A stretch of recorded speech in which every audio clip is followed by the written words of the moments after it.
I'm sure you all know about the classic book series Clifford the Big Red Dog by Norman Birdwell. You know, the books consisting of a girl named Emily Elizabeth who loved a tiny red dog so much that he grew into a big red dog? Yeah, that one. The book series was originally published in 1963. It was written by Norman Birdwell and also was turned into a cartoon series, consisting of the same plot. My little sister actually liked this particular book. She had every book in the series exactly up to date, or so I thought. Her birthday was coming up in 2 weeks' time. I knew not of what I wanted to get her. I wanted to get her a brand new Clifford book, but she had them all so far.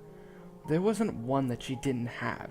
She even possessed the very first original Clifford the Big Red Dog book, one of the original copies. Talk about spoiled rotten. I proceeded to speak to my guardian. She told me generally that Anne Clare was an anonymous novel writer who specialized in children's books.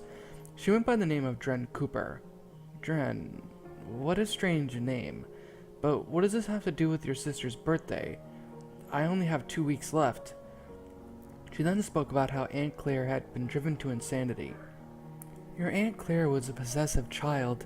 If Aunt Claire owned something, she wouldn't let it go. Claire was not only possessive and protective, but she was extremely the jealous type. She felt left out, she'd let them know about it, my guardian began. However, Aunt Claire never knew when to shut her mouth or leave well enough alone. She paused for a second and spoke in a lower, more quiet tone of voice. Your Aunt Claire was driven insane by my affection for your mother. Claire couldn't stand me and my love for your mom, and became jealous of her. Remember how your mother was attacked that night in mid-August last year? She questioned me. Flashes of that day flickered in my brain faster than light. The brakes stopped working one night while we were riding in the car on an evening drive, and my mom panicked, desperate for the car to stop. After a tumble in the car, crashing the car on its side, a stranger broke into the car's broken and exposed window and held a knife to my mother's neck. The person holding the knife to my mom's neck wore a hoodie and a Richard Nixon mask underneath it. The gashes covered mine and my mother's bodies ached like hell, but not as much as my chest did. Seeing that knife by my mom's chest caused my heart to pound at a painful speed. A few moments later, however, a police cruiser had arrived on the scene, finding the wrecked sedan crumbled in some pine trees, and alerted an ambulance. Luckily for us, we made our great escape. But I was never told who that was. I nodded slowly, trying to reblock that painful memory from my brain. That was your Aunt Claire. She was taken away to a mental institution shortly after being questioned by the police. My guardian spoke harshly and lowly. I was baffled. What could I say? She then forced a smile. Dren Cooper did have some good intentions, however. She dedicated herself to writing cute novels. Anyway, what was it that you asked, dearie? I must have forgotten already. You know me. She giggled at her own forgetfulness, bless her soul. I was inquiring about a present for Anya's birthday, I spoke, although Nanya didn't seem to think so. The words she'd spoken had caused the environment to become awkward and slightly uncomfortable. Ah, yes. Sorry, dearie, she said with a smile upon her aging face. She slowly got up and walked out of the room, leaving me alone with my thoughts. No more than a second later, Nana entered the room again, holding a thin yet rather large book. Take this, dear. Dren Cooper wrote it. She was inspired by the concept of Clifford and wanted to recreate her own version of the story. This was the only one she had ever made. Make sure little Anya takes care of this with pride and care. It could be worth a lot of money one day, she babbled on. I will. Nana, have you ever read this book before? Nana looked back at me with a puzzled look. I haven't, but it seems okay. It's only a children's short novel after all. Right, I said, a little concerned, but I smiled anyway and thanked her greatly. No problem. Upon arriving home, I opened my bag containing the Clifford book I had to hide from my daughter. I looked at the cover and it worried me a little. The cover consisted of Clifford lying down in his kennel asleep. It was gray in the background, or at least a stone-gray hue. It appeared to be raining. A red outline was drawn on all the characters, and full red for the dog, which appeared to be sleeping. A few people were surrounding it, each of them with a sad expression on their face. Emily Elizabeth, the young girl known as his owner, was hugging the dog's nose that was bigger than hers. She had a tear streaming down her face. The two dogs, Cleo and T-Bone, had also appeared saddened. What kind of a book is this? I thought aloud. What kind of a book is what? I heard Anya's high-pitched voice squeal in my doorway. I gasped and quickly shoved the book into my bag before she'd seen it. Oh, nothing. Don't worry about it, okay? I smiled gleefully at her, trying my best to hide my concern of the strange novel I had just been given. Anya cocked her head slightly to the side with a confused expression, but quickly faded into a cheery smile. Okay, she yelled happily as she skipped away. I got up and locked the door as I stared back at the bag containing the novel by Dren Cooper. Dren was an odd name, so before reading into the book, I looked it up, just out of curiosity as to whether it was a valid name or not. I didn't find much on it except for a few characters in some shows that were named Dren, one being Tokyo Mew Mew, but I didn't care much of that name Claire had given herself, nor its origin. I only cared about the contents of the book. I pulled the book back out of my bag and stared intently at the cover. It had some dead pixels in the background, and I swear they made out a picture of what I couldn't figure out. I opened the book to its first page. It looked happy and normal. I gave a sigh of relief at the thought of maybe it just being a normal and happy book. The first page consisted of Clifford being hugged by Emily Elizabeth. It had some writing on the bottom of the page.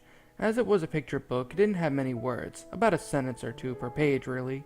Clifford, you're the best big red dog in the whole wide world. We're so lucky that we have you to protect us. I love you. This was cute and normal for this type of book. The second page had a picture of a stormy night and some writing explaining that it was a stormy night. Simple enough, no? The third page was also okay. It just said how Clifford was trying to sleep during the storm and had become frightened at the lightning and thunder. The picture was of Clifford covering his eyes with his overly large red ears. The fourth page showed the morning sun. It was gleaming brightly on the page and it almost hurt my eyes, which was rather strange, I might add. It showed Clifford with a not-so-happy look upon his face, more of a face covered in paranoia and scares. It said, Clifford woke up that morning, still scared by the noises and flashing lights of that night. He sat by Emily's window and waited for her to wake up.